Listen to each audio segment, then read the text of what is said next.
Hello friends. ඉතින් අද අපි බලමු කොහොමද clear coat එකක් එහෙම නැත්නම් clear lacquer එකක් හරියට mix කරගන්න කියලා. ඉතින් මේක මම දැනට පාවිච්චි කරන clear coat එකක් එහෙම නැත්නම් lacquer එකක්. ඉතින් මේකේ තියෙන්නේ ඒ lacquer එකට එන hardener එක.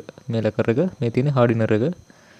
ඉතින් මේකට මම අමතර වාජනයක් භාවිත කරන මේක හදා ගන්න ඕන හින්දා වෙනම. ඉතින් මෙතන තියෙනවා slow thinner එකක්. අපි අනිවාර්යෙන් clear coat වලදී 2K paint වලදී ස්ලෝ තිනර තමයි පාවිච්චි කරන්න ඕනේ NC තිනර් වලට වැඩිය. ඉතින් මේ තියෙන්නේ පේන්ට් ස්කේල් එක. කලින් වීඩියෝ එකෙදිත් මම ගෙනවා මේක. කලින් වීඩියෝ වල ගොඩක් වීඩියෝ වල මම ගෙනල්ලා තියෙනවා මේකේ.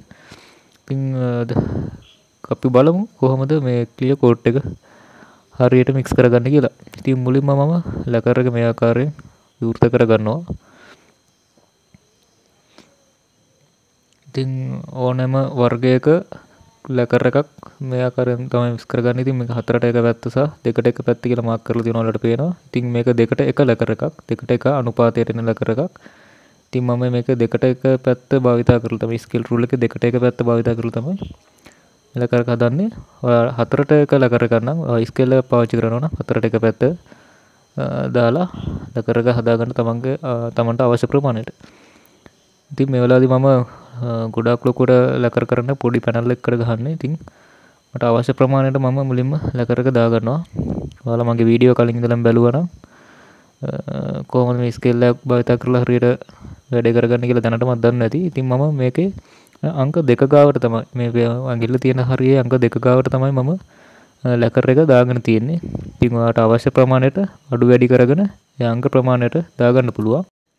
ඉතින් අපිට අවශ්‍ය ප්‍රමාණයට ලැකර් එක දාගත්තට පස්සේ අපි ඊළඟට දාගන්න ඕනේ මේකේ hardener එක. ඉතින් hardener එක දාද්දී අපි දාගත්ත මේ පළවෙනි පොලිමේ අංකයට සමාන මැද පොලිමේ අංකයට ගාවට එනකන් තමයි hardener එක දාන්න ඕනේ. ඉතින් මම hardener එකත් මේ ආකාරයෙන් වෘත කරගන්නවා. අර මම කියපු දේ තේරුම් නැත්නම් මම අර තින්ත කලවම් කරගන්න එක ගැන වෙනම වීඩියෝ එකක් දාලා තියෙනවා. මේ උඩ ලින්ක් එකෙන් ගිහිල්ලා බලන්න. ඒකෙදි මම මේ ස්කේල් එක ගැන හරියටම විස්තර කරලා තියෙනවා.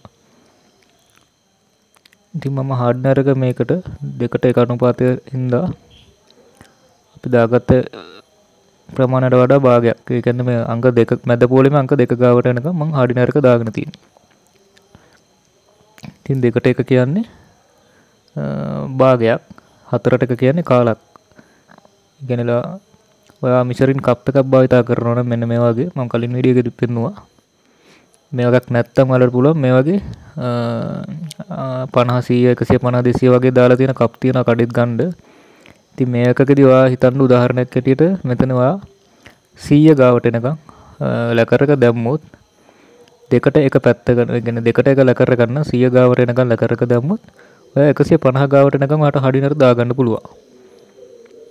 මෙන්න මේ වගේ ඔයා 100ට ගාවට මෙහෙම ලැකර් එක දාගත්තොත් දෙකට එකක් කියන්නේ මෙන්න මේ 150 ගාවට එනකම් hardener දාගන්න පුළුවන්. මොකද 100න් භාගේ 50යි. එතකොට 100ට 50ක් එකතු කරාම 150යි. ඔයා හතරට එක ලැකර් එකක් පාවිච්චි කරනවා නම් ඔයා හිතන්න උදාහරණයක් විදිහට 100ට දැම්මොත් 100ට තව 25ක් එකතු කරලා තමයි hardener එක දාන්න ඕනේ. එතකොට එතන 125 හරියට වෙනකම් වගේ මැනලා ඔයා hardener එක දාගන්න ඕනේ. ඉතින් ස්කේල් මේ වගේ කප් එකක් භාවිත කරලත් අපිට හරියටම ඒ දේ කරගන්න පුළුවන්. ඒකත් මම අර තින්ත කලවම් කරගන්න වීඩියෝ එකක් දාලා තියෙනවා. ඉතින් ඊළඟට අපි යූස් කරන්නේ මේකට ස්ලෝ තිනර් එකක්. මම දැන් hardener දැම්මා. මේ කොනෙම පොලිමේ ඔයාලට පෙන්නනවා 15 25 කියලා දාලා තියෙනවා. ඒ අංක 2 කියලා උඩින් ගහලා තියෙනවා. ඒ අර අංක දෙකට දාගත්ත ඉඳලා ඒ පොලිමට තමයි අයිති වෙන්නේ. 2 3 4 කී උඩට තියෙනවා. ඒ ඔක්කොම පළවෙනි පොලිමට තමයි අයිති වෙන්නේ. එතකොට මේකදී 15 25ක් කියලා දාලා තියෙනවා 100ට ගාන. අපිට ස්ලෝ තිනර් එක භාවිත කරන්න පුළුවන් ප්‍රමාණය තමයි දාලා තියෙන්නේ. ඉතින් ලැකර් එකකට අනිවාර්යෙන් 125කට වැඩිය එන්නේ නැහැ ස්ලෝ තිනර් දාන්න.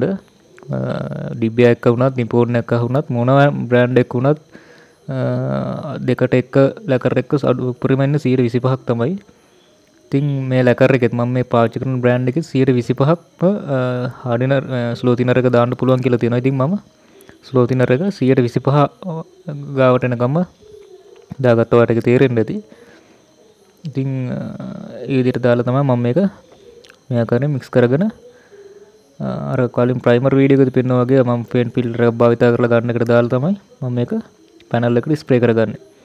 ඉතින් මම මේ වීඩියෝ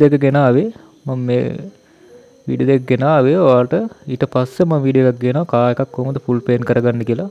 ඉතින් මම මේ වීඩියෝ දෙක කලින්ම ගෙනාවා. ඒක ඔයාලට එතකොට ලේසි මේ දෙකත් බලලා ඒකත් බලපුවාම කොහොමද මේක මික්ස් කරගත්තේ කියලා දන්න. එතකොට ඒක ගහන්න කොහොමද කියලා ඔයාලට මේ වීඩියෝ එකෙන් බලා ගන්න පුළුවන්. ඉතින් ෆ්‍රෙන්ඩ්ස් මම අද සමු ගන්නවා අනිවාර්යෙන් මේ වීඩියෝ එක ළඟදීම මම ඔයාලට ගේනවා.